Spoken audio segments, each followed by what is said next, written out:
What's going on, YouTube people? Northeast Ohio Sports Cards. Here to look at another new grading company.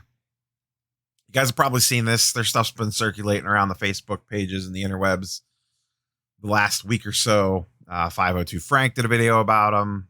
He's doing a submission to them. I'm not willing to go that far yet, but let's talk about them. Hybrid game grading approach. HGA. Yeah.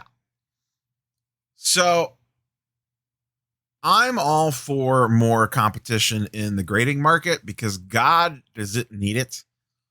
If for nothing else than to loosen up the PSA backlog a little bit.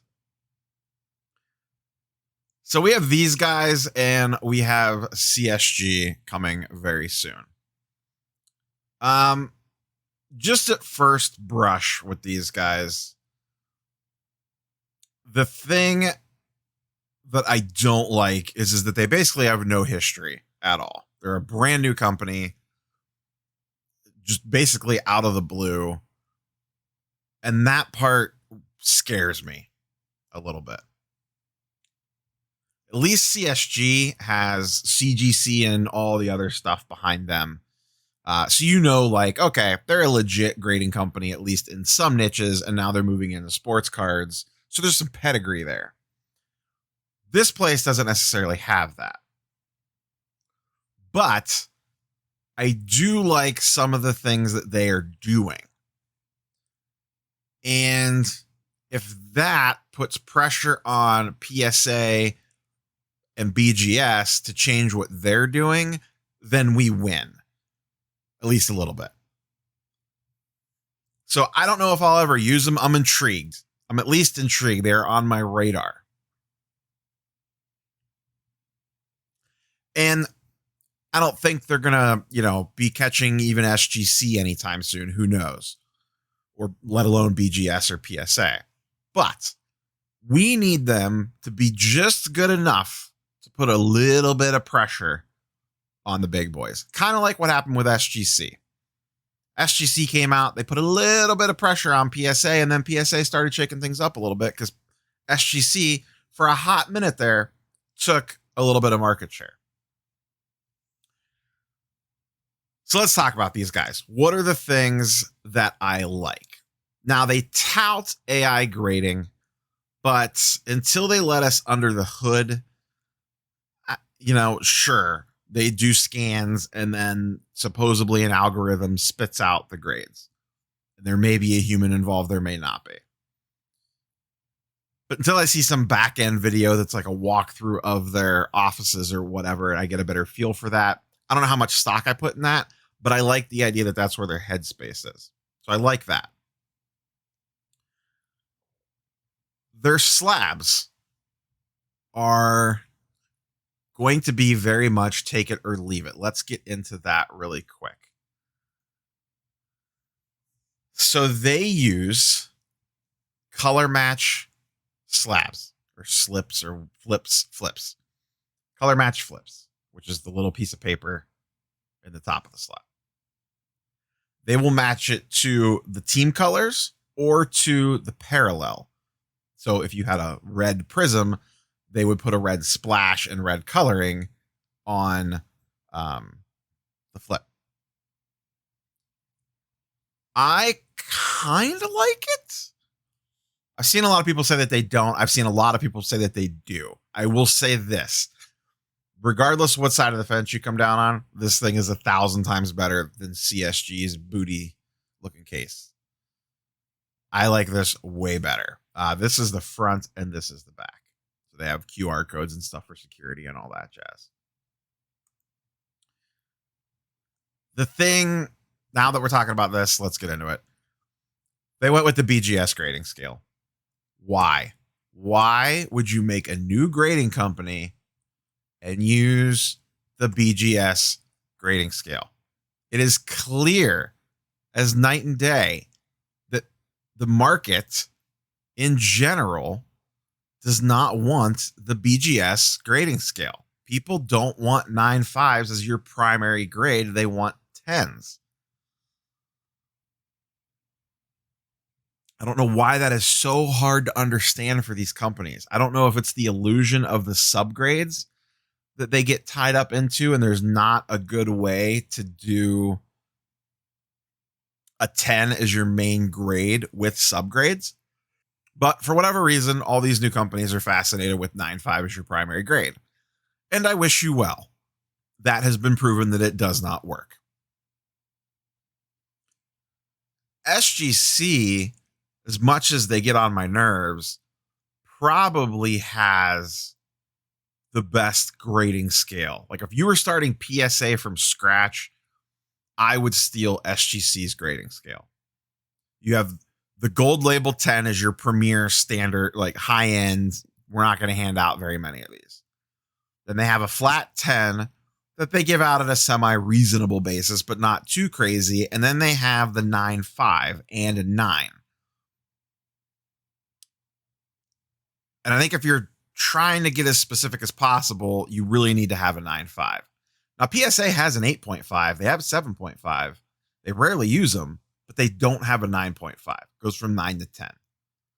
Doesn't make any sense when you have half grades on all your other ones, unless it's all just for marketing. Because how many cards that would be a quote unquote PSA 9.5 slide towards the PSA 10 range, or, you know, I'm sure some drop down to a PSA 9 as well. But regardless, it makes 10 your primary grade, and that is what people want. That is just proven. So I don't necessarily like that their main grading scale is basically BGS's. Here's a different one. Here's a Burrow. This one looks, I like the look of these. It's just something different. It's a modern take on a slab.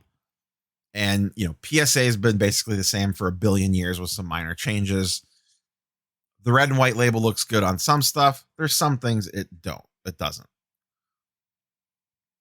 You know, Beckett's is okay. I like Beckett's holder the best. I'm not a big fan of their label. It's just hard to read. The text is small. But I dig the color stuff. I really do. It's just a nice little change of pace. Here's a Luka NBA Hoops premium stock insert with that little splash of blue. I just think looks really good. Maybe I'm crazy. I know a lot of people don't like it. I get it. So here's their other big thing, and it was floating across the screen there. It says where 10 days means 10 days. Now, we've all heard this before. Let's go back to the SGC bandwagon days when their guy got on Cardboard Chronicles and was like, we guaranteed, they're not guaranteed, but turnaround times matter to us, yada, yada, yada. We've all heard the song and dance before. Here they are saying the same thing, where 10 days means 10 days. And you can see the color coordinated labels there across the bottom. The interesting thing they are doing, and this is another thing that I like, they cap submissions every week so they do not fall behind. So they know how many cards they can grade and hit turnaround times. And when they reach that limit, you cannot place a submission.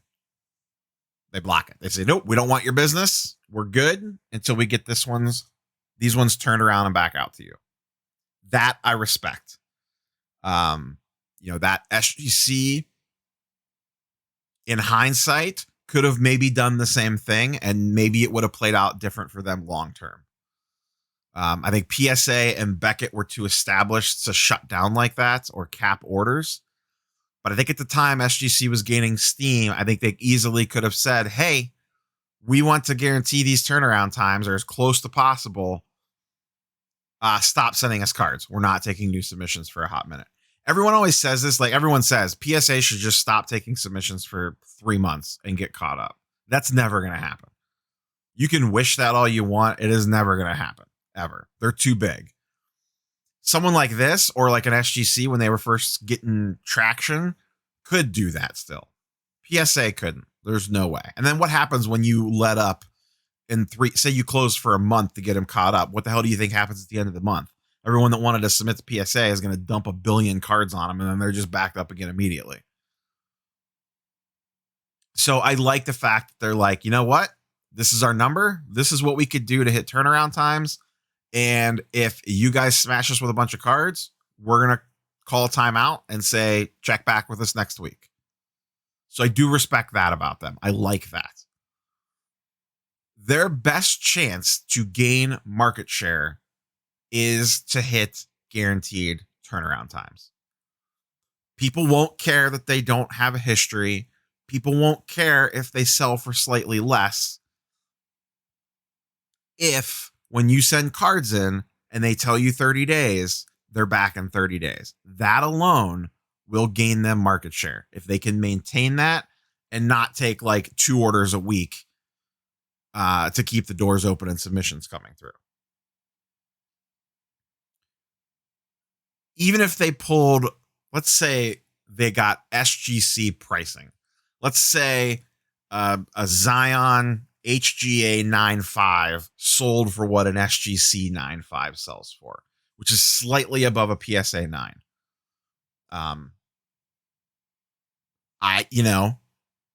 That's not terrible. Maybe not necessarily on a Zion, but on lower end stuff. Once again, where I think these grading companies, especially like when SGC first came out, on the lower end stuff, I think is where you could really make your money. Now, let's get into pricing with them. This has been the hottest button issue with them is pricing. Now, they have I get what they're doing here, and I understand why it's priced the way that it is. But a lot of people see the number and they are like, you can't. So their most popular is a 30-day turnaround time at $35 a card. A lot of people are like, are you effing kidding me? $35 a card? I'm just going to grade with PSA. I get it. But, and the other people are, well, you can't charge, sir. That's, you're not established. No one even knows who you are, and you're charging as much as PSA and BGS. Yes, they are.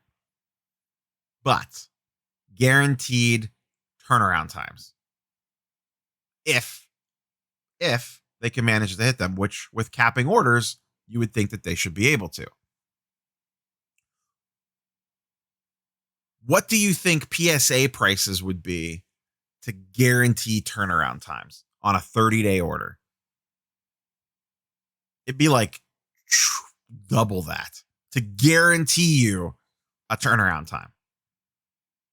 Now, what I don't know is if they don't hit the turnaround time, what happens? Do you get refunded? I feel like I saw that you do, that you are not charged if they do not hit the turnaround time, but do not quote me on that. I did not dig into that. So you can see their fastest is 10 days at $55 a card, most popular 30 days at $35 a card, and then best value $20 a card at 60 days. Not terrible. $20 a card at 60 days. That's not terrible. SGC was $10. They raised it to $15. They didn't raise it, but they got rid of their $10 tier and made $15 their cheapest tier.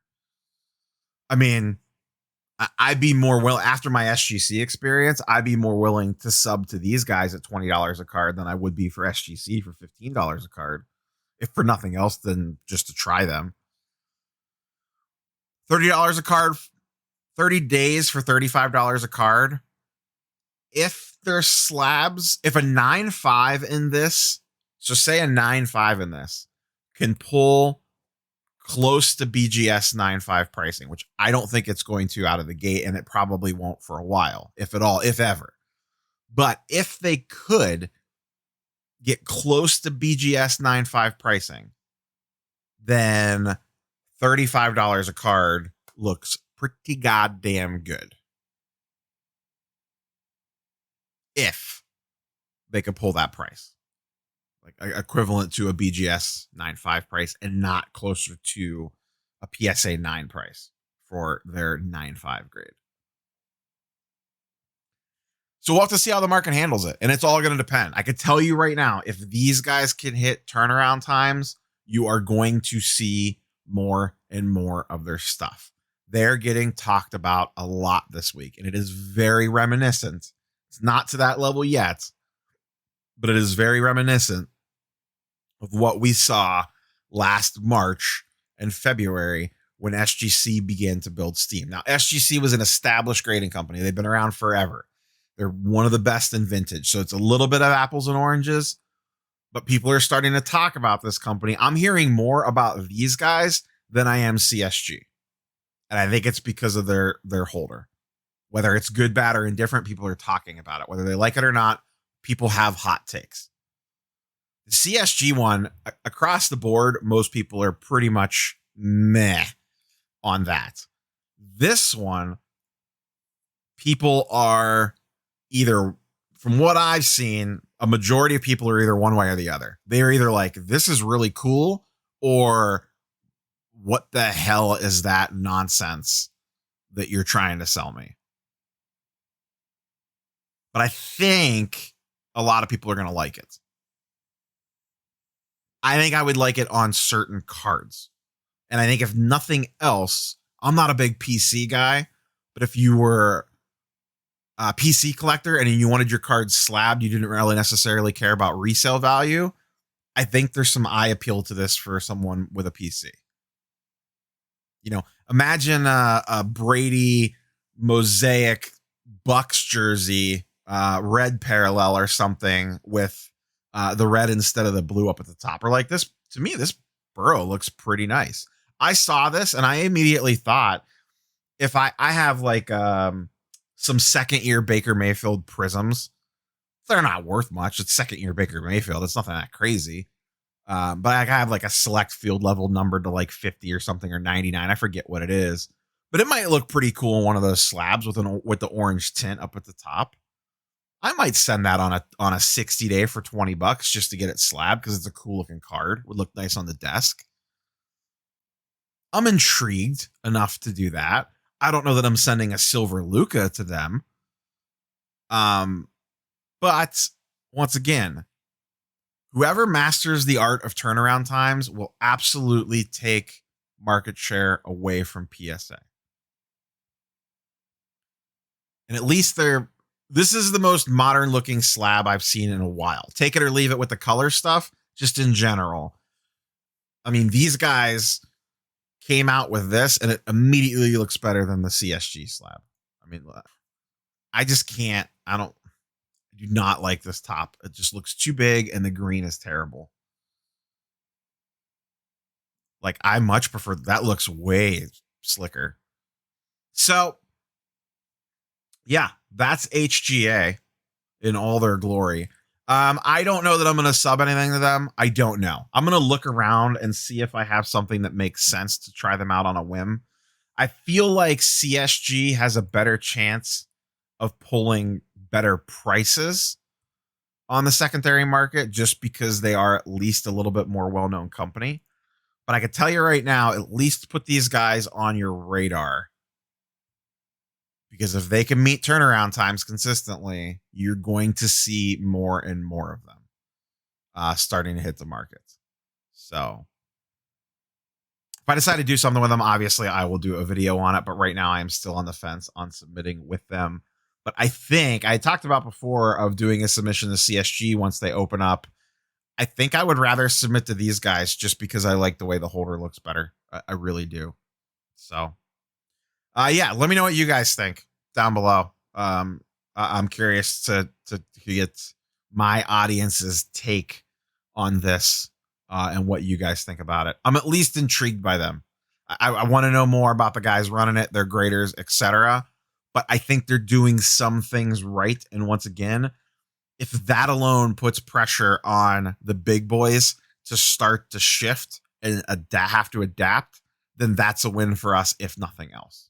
Even if these guys become SGC 2.0 or between a GMA and an SGC is where these guys fall in at, if they steal enough market share and some of their ideas filter up to the other ones, then that's a win for us in the long run.